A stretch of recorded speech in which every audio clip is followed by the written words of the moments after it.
This is the 11th. We came just before foot and mouth. 2001 was our first lambing time. Foot and mouth here. But no, we've been here since. Everyone's got over foot and mouth now, and everything's going on as near normal as possible. We've been lambing for 3 weeks, and officially it started on the 1st of April. If we let the tups go on the 5th of November, which is bonfire night of course, it means the sheep are due on the 1st of April Fool's Day. But we do let some tups go early just to try them out, and so they go 3 weeks before, so that's sort of mid-October, and so we lamb from about first, second week in March, and so we just 100 or so sheep lambing early just to break us in a little bit to get ready for the rush. How many have you got in total? My husband would normally answer plenty. I would say maybe just under 1,000. Yeah, because we're lambing them in stages, so they're quite spread out. So perhaps maybe doesn't appear to be many, but it goes right on into May. In the middle of May, we'll still be lambing. At the end of May, we have a few stragglers. It's quite spread out. At the peak, could be 80 or 90 a day at the peak. Wow. And then it starts to tail off a little bit. So most of those are producing twins, aren't they? Twins, yeah. A few singles, and we notice the twins more because the twins are usually take more dealing with, a few more troubles among the twins. So they're mostly Swaledales, right? Yes, Swaledales. What else have you got? And we have pure Leicesters and a few crossed Texel, crossed Texels.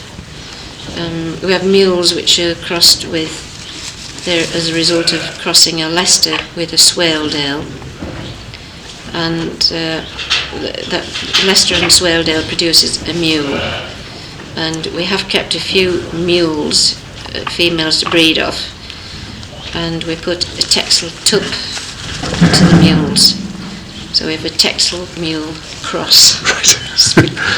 Just to complicate matters a little bit. Yeah. Apart from little Jacob here. All right. Yeah, which are a novelty. The majority are Swaledales. You go around and check them all, and yeah. And how many fields you got to check them? Oh, perhaps a dozen fields. Never really counted. Could be 12. 10, perhaps 10 different fields scattered around. We move them on a little bit, then they're not covering the same ground all the time. Vacate a field and freshen it up for a few days, then put them back in if you can. It's just a baby, isn't it? Yeah. So you're checking all those fields.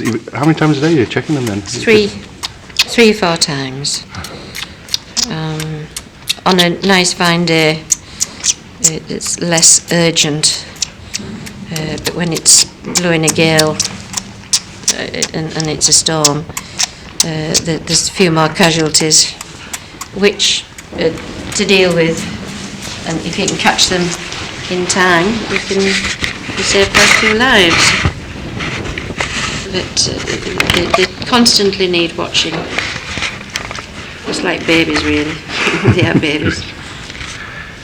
Don't turn your back on them. You look for signs of the lambs perhaps not getting plenty milk, the mothers, and various reasons for that. Yeah, hunger mostly, or certain infections a lamb can pick up. But on outside lambing, they don't have as many infections as they do inside. Just make sure the sheep aren't stressed out or going down with infections themselves, and just general. You just look for general good health, really. It's an instinct, though. I think it's just instinct that we'd see if there's something wrong or not, and it's difficult to explain it because someone else can go through the field and just think everything's fine and 100%. Yeah. But instinct can somehow we seem to have some instinct to know if things aren't right. Perhaps bred in us over the generations. Who knows? And it's just there again. If you can find trouble, nip it in the bud. Saves a lot of work actually. So if there's a lamb that's hungry, needs bringing back, we put them in the trailer and bring them straight home if we can catch the sheep. Mismothering is the other thing that can happen outside. A lamb can run off with the wrong mother to the other end of the field, and quite often you can hear a lamb bleating all night or part of the night. You know they're mismothered. So you get them sorted out next morning if you can.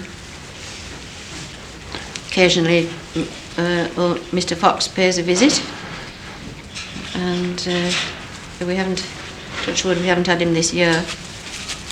I was convinced one night a fox ran out of the lambing shed. I swore it was a fox, but James was adamant it was a big chinned cat. I think he must have been right because we've had no lambs going missing. I think I've just got a letter last week.